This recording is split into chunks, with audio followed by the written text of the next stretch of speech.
Moi, j'attends un animé là de pied ferme, de poing ferme aussi, de ce que tu veux fermer. Corps ferme. C'est Gachakuta. Voilà, merci. C'est Gachakuta, je kiffe le manga, j'ai trop hâte que ça sorte en animé là. Il y a un trailer qui est sorti il y a pas très longtemps et ça donne trop allvis. Pour faire le pitch, on fait le pitch rapidement. Allez, pour ceux qui connaissent pas. Gachakuta, en fait, ça se passe un peu, j'ai l'impression, dans un futur post-apocalyptique. C'est tellement beau. Vous savez comment c'est beau? C'est trop fort les dessins. Beau de ouf. Ça se passe dans un futur un peu post-apocalyptique où en fait Tout ce qu'on est déjà. Ouais, déjà moi ça je suis client direct. En fait la société elle est basée en étages. Donc en fait il y a les riches qui habitent en haut et les pauvres qui habitent en bas.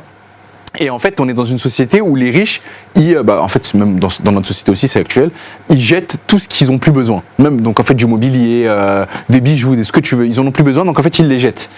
Et donc les pauvres qui habitent en bas, ouais, eux, il y a des petits groupes de voleurs quelque part qui en fait le soir, quand la nuit tombe, montent chez les riches pour en fait aller fouiller les poubelles et ramasser en fait tout ce qui a été jeté par les riches, et donc des trésors. Et en fait, ils ramènent tout ça chez eux. Et du coup, on suit l'histoire de Rudo, qui est le personnage principal qu'on voit sur le visuel, qui en fait un jour va se faire pécho, il va se faire attraper pendant qu'il fouille les poubelles chez les riches, et il va être condamné à être jeté en fait dans l'étage encore en dessous des pauvres. Donc en fait il y a 3 étages, il y a les riches, les pauvres et il y a genre il y a les poubelles, c'est ça en fait, le purgatoire, genre vraiment c'est il va être condamné à être jeté dans les poubelles.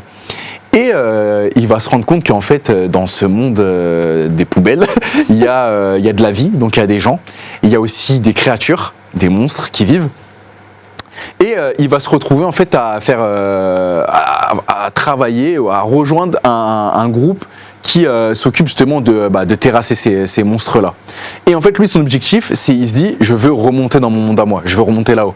Et en fait, ils lui disent, il n'y a aucune possibilité. Les gens lui disent que c'est mort. T'es descendu dans les poubelles, tu vas rester dans les poubelles. Ouais. Et lui, en fait, il est persuadé, il se dit, moi, je sais que je peux remonter dans mon monde à moi. Et en fait, du coup, c'est ça l'histoire, on va le suivre, à essayer de remonter dans son monde à lui. Donc, il y a des affrontements, il y a des combats, j'aime trop le dessin, c'est trop magnifique. Le dessin est magnifique, il y a une quête, il y a une quête, il y a vraiment, c'est ça. Des valeurs. Ouais. Donc vraiment animé, un héros, un héros attachant, attachant, intéressant, un petit garçon, un petit adolescent qu'on va suivre dans ses combats et dans son aventure pour retrouver son monde à lui en fait. Et non, j'ai beaucoup d'attentes sur Gachakuta, ça sort en juillet.